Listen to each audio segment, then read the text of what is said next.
महाराष्ट्राच्या राजकीय वर्तुळात सध्या चर्चा आहे ती राज ठाकरे आणि उद्धव ठाकरे एकत्र येणार का याची।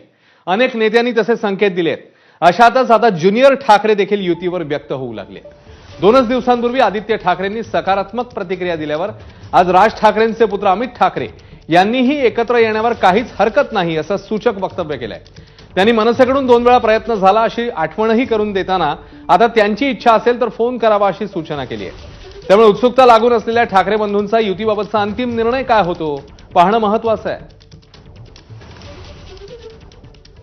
आणि मी अनेकदा बघितलंय फोन कॉल, तो मला वाटतं त्यांची इच्छा असेल तर त्यांनी फोन करावा। हे मीडिया समोर बोलून किंवा वर्तमानपत्रात बोलून काही अशा युत्या होत नाही। मला वाटतं त्यांच्याकडे एकमेकांचे नंबर आहेत, ते बोलू शकतात। जे बोलतायत सकाळी उठून ते कोणाला फसवताय तुम्ही? ते 2 भाऊ आहेत, ते बोलतील नाही का? आम्ही आमचे प्रयत्न करून झालेत। कोविडच्या काळात देखील राजसाहेबांनी फोन केलाय, त्याच्यामुळे मला त्यांची इच्छा असेल तर मला वाटतं त्यांच्याकडे नंबर आहे, त्यांनी फोन करावा। त्यांनीच इच्छा प्रकट केली आहे ना। आता 14-17 मध्ये आम्ही प्रकट केलेली, तेव्हा ते शेवटच्या क्षणापर्यंत जाऊन नाही बोलले। ठीक आहे, आम्हाला आता पण याला काही इश्यू नाहीये, त्यांची इच्छा आहे आणि मला वाटतं फोन करावा। दरम्यान केवळ युतीबाबत सकारात्मक आहोत असं बोलून युती होत नसते, त्यासाठी प्रस्ताव यावा लागतो असं म्हणतात मनसेचे नेते संदीप देशपांडे। रोज रोज नुसतं आम्ही सकारात्मक आहोत असं बोलून कसं काय होऊ शकते युती? हे मला वाटतं जे बोलणारे आहेत त्यांनाच माहित असेल। नजरबाजने नजर को देखकर नजर से क्या इशारा, नजर नजर का खेल है यारो, नजर नजर ही ने समजा।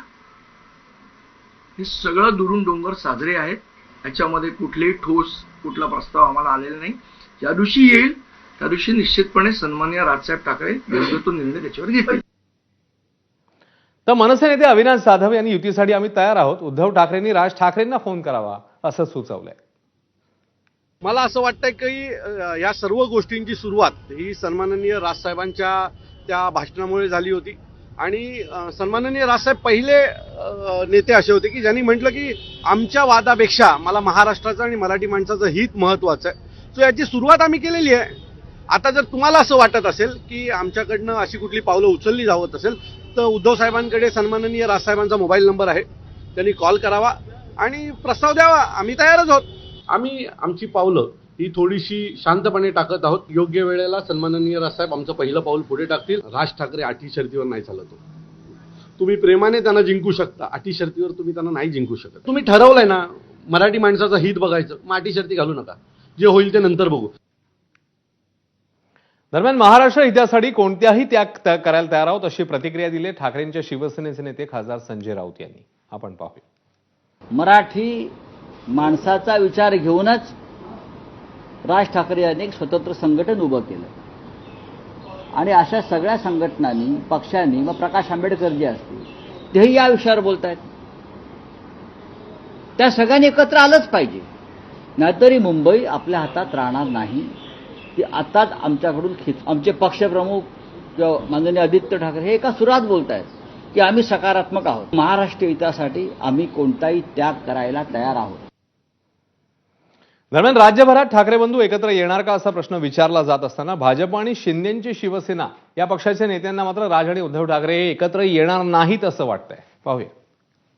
कोणी कुणाला फोन करत नाही। हे त्यांनी जे आव्हान केलं ना ते सपाला केलेलं आहे, ते एमआयएमला केलेलं आहे। त्यांना हे यांच्याशी काही घेणं देणं नाहीये। तुम्ही उगाच तरी गैरसमज पसरवताय।